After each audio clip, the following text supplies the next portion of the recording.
This is 11-year-old Eva. She hasn't seen her mother for almost a year. I haven't seen her for so long. I wanted to come back home so much. I cannot believe we are reunited now. I think I will once we get home. The girl was lucky to be among 307 kids Ukraine rescued from Russian captivity and returned back. Still, new reports on Russia's intricate scheme of kidnapping Ukrainian children are coming in and resemble a well-scripted TV series rather than a sinister reality. Russia is now implementing in Ukraine probably the largest instance of state-sponsored kidnapping of children in history. According to the state portal, 16,221 children were deported to the Russian Federation, the Republic of Belarus, or forcibly relocated to the temporarily occupied territories of Ukraine. It was possible to return only 307 children. There are at least 5 scenarios Russia exploits to deport Ukrainian underage minors, and one of them is the so-called evacuation to healthcare facilities. Creation of conditions unfit for life and the offer to hand over children for rehabilitation and rest. Russia purported to temporarily evacuate children in Ukraine under the guise of a free summer camp, only to later refuse to return the children and to cut off all contact with their families. According to Yale Humanitarian Research Lab, at least 6,000 Ukrainian children were forcibly transferred to so-called recreation camps across Russia since the start of the full-scale war. The number is significantly higher than 6,000, but 6,000 is the number we can corroborate and verify with 100% confidence. It is the largest transfer of children since the Holocaust. Spread across 43 facilities, some are in Moscow-annexed Crimea, Siberia, and along Russia's far eastern Pacific coast. Putin seeks to rob Ukraine of its future by taking its children.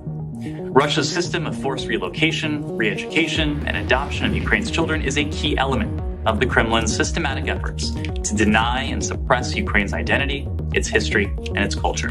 One of the camps is located in Magadan, roughly 3 times closer to North America than it is to the border of Ukraine. These facilities appear to serve a range of purposes, but the primary one is re-education. Children are not allowed to speak Ukrainian. They are getting lessons on Russia's version of history and are forced to learn Russian patriotic songs.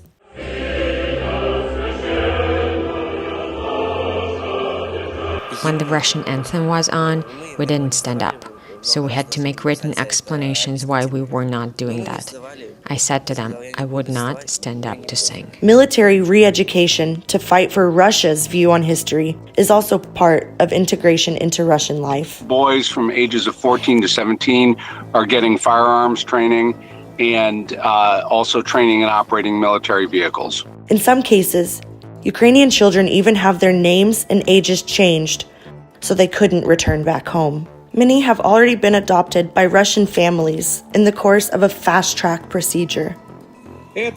All of these kids from Donbass and Mariupol are our kids as well. The separation of children from their parents breaches the Convention on the Rights of the Child, the Fourth Geneva Convention, and constitutes a war crime.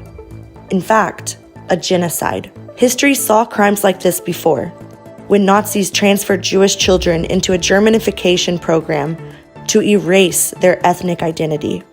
One of the first trials in Nuremberg was focused exactly on this crime. So, Russian kidnapping and illegal adoption of Ukrainian children constitutes a precedent for legal persecution in the court, and every party accomplice in this crime must stand trial. It is in our power to guarantee with words and deeds that the light side of human nature will prevail. And we call on you to help us to save and return young Ukrainians. Until then, Ukraine is waiting for justice to be restored and acting on every single Ukrainian could get back to home again.